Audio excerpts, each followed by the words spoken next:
See the weight you carry, it's written in your eyes. The kind of ache that takes up every corner of your mind. You're sitting in the silence, drowning in the doubt. I've been sitting there before, I know there's a way out. The world feels like it's caving in. Those dark thoughts, don't let them win. Just stay.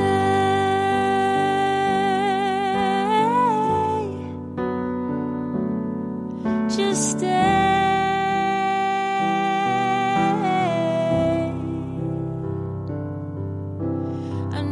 It's almost more than you can take. Please just stay.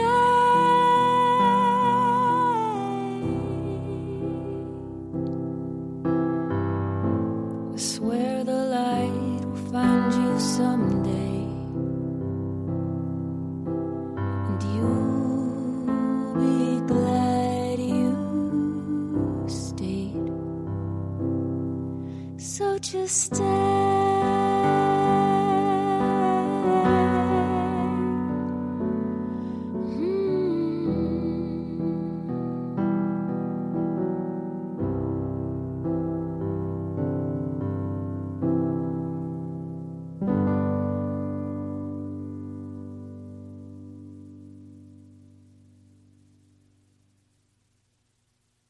Hey, everybody. Welcome to another week of the Just Date podcast. We're so happy that you are with us this week, and we can't wait to have this conversation with you. Yeah, we're really glad to be back. It's just me and Kenzie. We have a whole lineup of guests that we have thought about having on, and it's just a matter of us like reaching out to them in enough time to get them on here, scheduling in advance. So we're coming up on a busy time of year, and so we're just going to have to do better at that. Yeah. I had something interesting happen at the salon today while I was doing a client's hair. Mm-hmm. Isaiah's birthday is tomorrow. He turns 15. It's my youngest son. And she was like, oh, you would cut my hair this time last year, and didn't you throw a party for him? Or like, didn't you do something for him? And I literally couldn't remember. But I think that's kind of my survival of the grief. This whole last year, I like really can't remember, even if I really, really, really try. And she was like, oh yeah, you said you were going to do something for him, like a party or something. And I was like, I don't think I did anything. I know I did something because it was his birthday, but it was only like 3 months after his brother passed. And I could not remember. And that was at like 11 o'clock this morning. And at probably like 4:45, 5 o'clock, Isaiah was driving me home, and it popped in my head, and I was like, oh my gosh, I threw a birthday party for you. Like, it was the weirdest. That's crazy experience, but I'm also very at peace with the fact that my brain and my body are protecting me. Mm-hmm. And I respect that, but it took me like 5 hours to subconsciously come up with the memory of what we did for his birthday. And I threw him a big, huge party. Like, there were 12 kids there, and it was, yeah. That's crazy. But it's pretty amazing, though. Yeah. When you think about it. Yes. Yeah, I think it's pretty amazing that your brain was doing that, or is able to do that. Yes. I mean, you really were in just survival mode. So yeah. When you were saying that, in my head, I was like, oh yeah, I remember her having a party. I mean, I remember her telling me about the party. And really? Yeah. Because didn't you have a bunch of the baseball team over? There was quite a few baseball boys that we had it over at the factory. Did you play? No. A game? No, I think you're thinking about the wiffle ball tournament that we had at the house. And that was only 2 weeks after Elia passed. Okay. It's kind of interesting, the stages of grief, but also the way different people in our family grieve. And Isaiah, I noticed this right away, and it was so interesting. He needed to be surrounded by friends. And so the day after Elia passed, the next week, his friends' moms just dropped their friends off every day. And I would just text them and be like, can they please come over? And it was good for him to be distracted and among as many friendships as possible. And so I think a week or two after, I think it was like the next week after the funeral, his whole baseball team came over and we had a big wiffle tournament in the backyard. Mm. And I obviously didn't feel like doing that, but it was what was best for him, was just having all these boys over. And everybody was so sweet. The parents were not only dropping off their kids, but they were also helping. They were bringing food for the boys to eat while they were there. They were bringing cards. They were dropping off money. They were so generous. And I still to this day am like, would I have thought of doing that? Yeah. Would I, like, not only did they bring their boys, but they brought pizza, they brought cookies, they brought stuff to keep them entertained. And they're like, are you sure this is okay? And I'm like, he needs it. And so anytime he was having a rough time, I just surrounded him with as many people as possible. So, and that was his way of coping. And mine was to kind of, to just, like I said, I don't really remember. Is Jada kind of the same way? I can't remember if she... No, Jada isolates. She isolates, and her and I did a lot of, we watched feel-good shows. Like, we couldn't watch anything heavy, so we watched a lot of Disney. We watched the entire Reba series. Really? Yeah, like any and every series that we could get our hands on that were just light.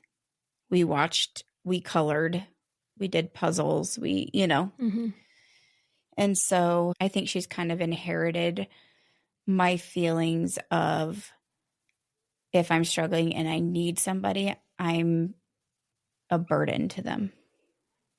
I really have a hard time feeling like I'm a burden. Mm. And I know that she feels the same way, because she's like, I don't want to bring anybody else down. I'm upset and I don't want to ask support on the off chance that it would bring somebody else down. Yeah. And so I get that. I know we've talked about this before, or I've mentioned this before. I just have a very distinct memory that seriously, it will be ingrained in my brain forever. But when you're talking about that, I'm picturing that again. And it was at the candlelight vigil for Elia. And I remember walking up, and Jada was sitting by her, isolated by herself, and you were next to her, and you would stop and put your hand on her and try and help her that way.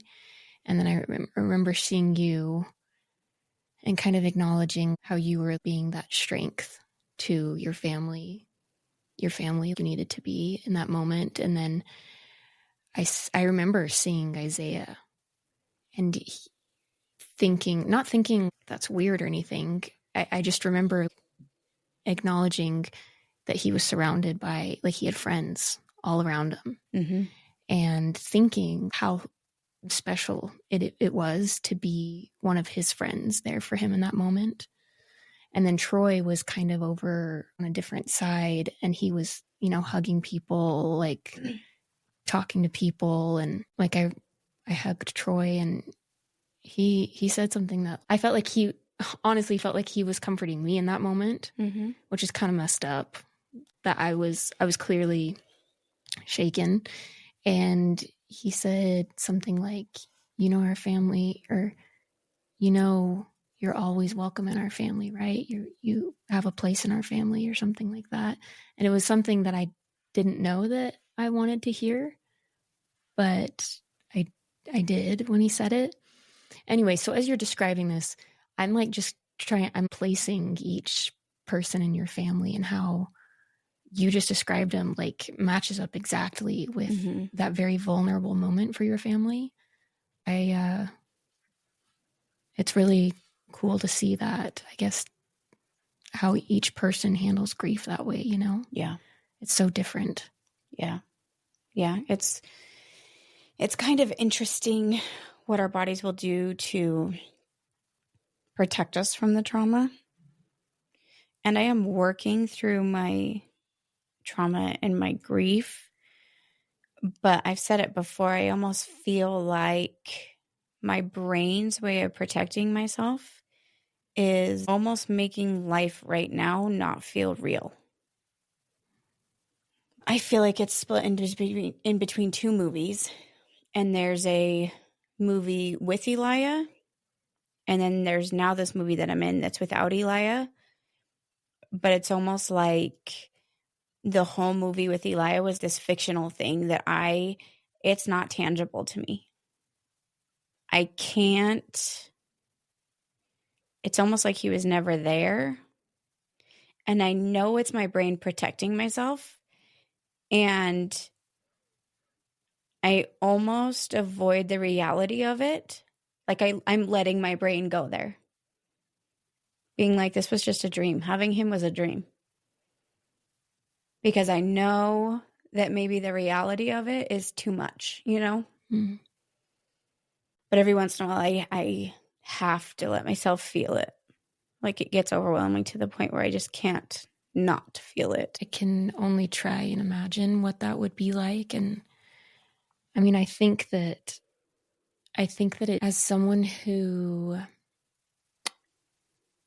is far enough removed from the situation and not going through that grief cycle that you're experiencing, I feel like it's for me to try and comprehend logically. I'm like, it would be really difficult to have something here for so long and like you love that person and you put so much time into that person and you have a relationship with that person and they have their own, I mean, logically, and then they're just gone. Like I can't really grasp that concept of what that would be like, you know? So you explaining that, I'm like, I don't know. And then on top of your mind trying to grapple with the concept of your son not being here anymore or like physically here, you also have the weight of taking on everyone else's pain, you know, because you're the mom. And Yeah. I just, Brandy, that's just a lot of weight. And you do a really good job. Like I was just thinking of when we first started the podcast. It was heavy and you could tell it was heavy on you. And now I feel like there's a difference. I feel like every now and then I see that like glimpses of that heaviness, but can't always see it, I guess. And like I know it's there, but it's not as obvious, if that makes sense. But I know that that's got to be when you were explaining like how each person grieves differently in your family. I mean, your mom, I know you're not going to let your kids suffer alone or your husband. And so I know that you're trying to like help each one of them grieve. And it's so much. And you carry that weight so well. Thank you. Like, I mean, yeah, you have no choice, right? Yeah. But I also feel like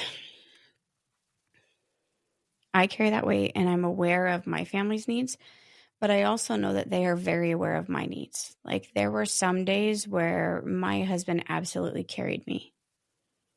There were some days where Isaiah carried me. Like there were just days when we just kind of carried each other. It was very interesting to see the dynamic, and we've always been a close family. I don't know. In my mind, I thought we were doing everything right, you know? And so losing Elijah was like a big wake-up call.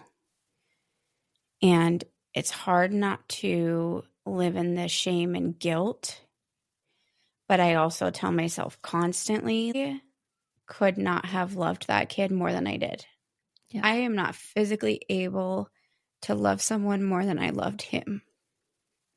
Him and I always had a really special connection, and he always required more than my other kids. And I feel like I understood him in that way, and I was able to, like, I was always there for him, maybe doing too much. And so, yeah, it's almost like the reality of you give somebody everything you have, all the love you have, all the effort you have, all the time you have, and they can't see past their own pain to realize that, you know? And I think I just described parenting every teenager in life, you know? And so that is the epitome of parenting teenagers. But I think the only way to get through something like this is to love each other through it.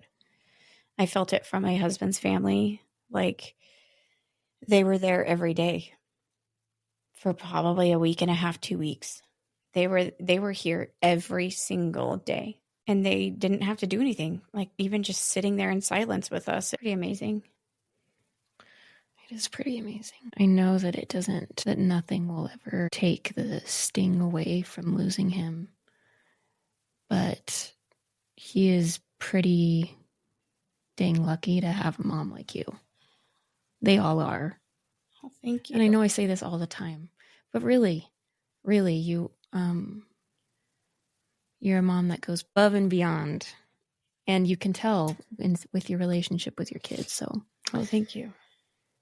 I hope that I don't know. I often think about I know what my relationship looks with my girls now, and I just wonder what that's going to look like when they're older and when they're teenagers and going through the really hard stuff, you know? Yep. Yeah, nothing can really prepare you for that. The teenage. That scares the crap out of me. The teenage thing is hard. It's really hard, and it's also like one of the funnest times and one of the most like frustrating, heartbreaking times. And so it's interesting watching these kids that you raised figure out who they are and distance themselves from you. And it's just interesting to watch and to see. And yeah, it's a hard one. If you had, I'm going to put you on the spot here. If you had one piece of advice on maintaining or having a good relationship with your children once they get older, what would that be? I would say find ways to connect with them on the level that they're at. If you're fighting a lot, if you're struggling with them, if you're, sometimes like, what have we said every podcast? What do you need when you're struggling? Human connection. Human connection. And I think when you're so detached from them as teenagers and they pretty much hate you as parents, finding that connection can be so hard. And so finding a way to connect with them that's completely on their level is what I would say. And it's easier said than done because you can suggest something that they absolutely love to do. And because it's with you, they may say no, But I think I just learned that recently. Like, with Eli, I'd get desperate to connect. And in the process of that desperation, I would almost push him away more because I was like holding on to an oil covered pig. Like they have that thing at the rodeo where they grease up a pig and they let the little kids try to catch them. Mm-hmm. That's what it's like parenting a teenager. And so, yeah, I would say just like finding something they enjoy, connecting with them on that level. Even if you don't enjoy it, you'll enjoy the connection that comes from it. That's really great advice. Yeah. So I can say each and every kid, I'm like, this is how I connect with them.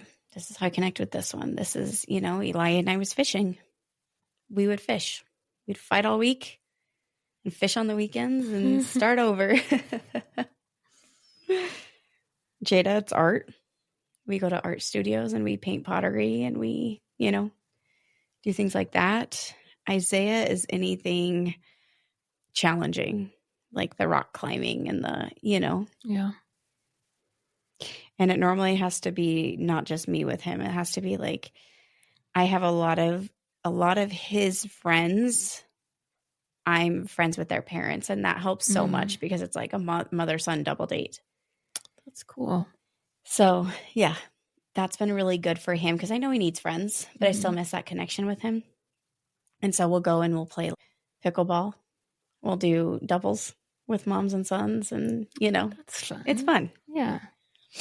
So I like that. I like that a lot. That's something that I want to. I mean, I feel like I know I have a long time. I have like 10 years. Well, it goes so fast, Kins. I know everybody says that, but in 10 years, you're going to look back and say, what happened?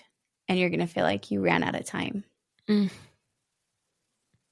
Jada's 18 and we're getting her signed up for college and we're signing her up for apartments and all these things. And I'm like, but you're still 6. Like you still need me to do your hair and pick your outfits. And, it's crazy. It goes so fast. Gosh.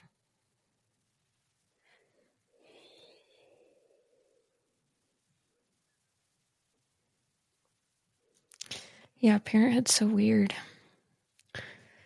Just because, I mean, I'm sure I've said this. I always feel like I'm a broken record because I feel like I say the same thing every week.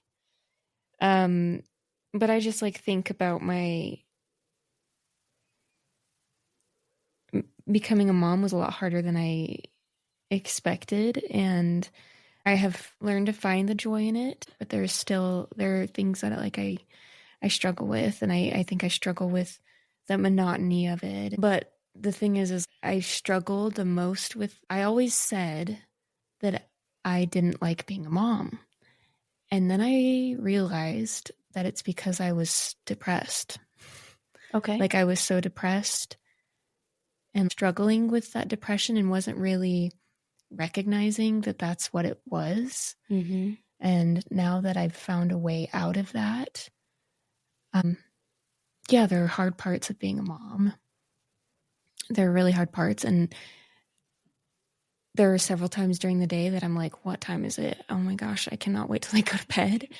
But like, it's the first time in 2 years that I have felt like I actually don't hate being a mom. I used to tell myself that over and over that I didn't like being a mom. And that sounds really terrible to say out loud, but it's because I was so low and the way that my brain was working was kind of warped, And so, yeah, I just feel it's the hardest thing I've ever done, but it's such a privilege to have these beautiful kids. And yeah. That was beautifully honest, but it also shows what an example it is and how important it is to be empathetic of other people and compassionate for other people. Because somebody that doesn't know you, if they had heard you say, like, I don't like being a mom, you're going to get judged. Yeah. You're going to like, how dare you? You don't deserve, blah, blah, blah. And when I hear, and I talk to women all day, every day, and when I hear women say something like that, I'm like, okay, there's something that's not deeper. the problem. Yeah. There's something so much deeper going on that is causing you to not feel connected as a mom. That's or a exactly. wife or a daughter, or you know what I mean? Yeah. there's something so much deeper, and a lot of times it's trauma or it's mental health or it's, and we just don't even give each other the grace to just feel how we feel, be honest with it, and then love each other through it. Yeah. And especially ourselves, I remember feeling such guilt, like shame. Yes. For having those thoughts, having the thought, that same thought over and over. And I remember thinking like, I shouldn't be a mom if I feel this way, Yeah. And now that I'm in a better place. And what's funny is I actually almost feel guilty for being in a better place. Okay. Is that crazy? Because it's almost like this imposter syndrome that it's like I feel bad that I'm in a better place now because I know that there's a lot of people that that are still struggling. That's how empathetic I am, which is a problem sometimes because like I have people close to me that really, really struggle. And I even like one time I had someone reach out to me and say, I'm really happy for you and your journey and that you're getting better, but I'm just not on that journey yet. And it's hard for me to see you getting better, and then them staying back or staying in a place that's dark. And so it's like, I just feel for them. And because I've been there, and I don't know, how does it make sense that I feel guilty for feeling good right now? I don't know, but I think it comes from a place of like just wanting people to understand that I understand. And just because I'm doing better now doesn't mean that I haven't been there before and I can't relate, Yep. I don't know. It's so tricky. It is. And there's not one right answer. Yeah. But there's all kind of wrong answers. And hopefully, like through this podcast, we're kind of sifting through, I'm not going to say right or wrong, good or bad, but just helpful and not. And every single person, what will help one person won't help another person. And that's what the problem with mental health is, that there's not a manual, there's not a book, there's not an answer. Yeah. I saw a video today that this guy was like, in case you need to hear this, you don't have to be sorry for someone feeling uncomfortable with the way that your healing is taking place. So basically saying like, there are going to be people that might not like where your healing journey has taken you or where that change is taking place, but that's not your fault, Yeah. And I don't know, I kind of needed to hear that because I feel like I just feel a lot more like myself now. And because of that, I feel like I'm figuring things out about myself that I haven't known about myself in years because I don't know. I'm trying to think of a metaphor to You've had explain like your how I survival felt. blinders on. Yes. Yeah. Yeah. Like this kind of like this sheet over my eyes for years and didn't know who I was. And now I'm in this place where I'm feeling really good. And it's like a whole new world for me, Yep. And just trying to figure that out. Yeah. While still maintaining the integrity of the person that I am. Yeah. Is a journey, I can appreciate that about you. And I think that explains a lot. And I think it helps other people see that maybe the first glimpse they see of somebody isn't what you see, is not what you get. Yeah. Where we only choose to show you what we want to show you. And it's always like I show people 10% of my story. Yeah, that's a really good point. So, yeah. And so I think I've chosen to surround my people that have grace and accept me for who I am. And, and I think it's important that you surround yourself with people like that because you'll feel safe. Yeah. So, yeah, I think we'll have guests for the next couple weeks, and I'm really excited about it. I'm sure you guys are getting sick of hearing just Kenzie and I talk, but we'll be having guests for the next couple weeks, and we're excited to share their stories with you. And we're so grateful to have you here with us another week. And if you struggled with this week, we want to let you know that we're proud of you for being here. And we thank you for choosing to just stay. Thank you guys. Have a good week. We'll see you next week. See ya.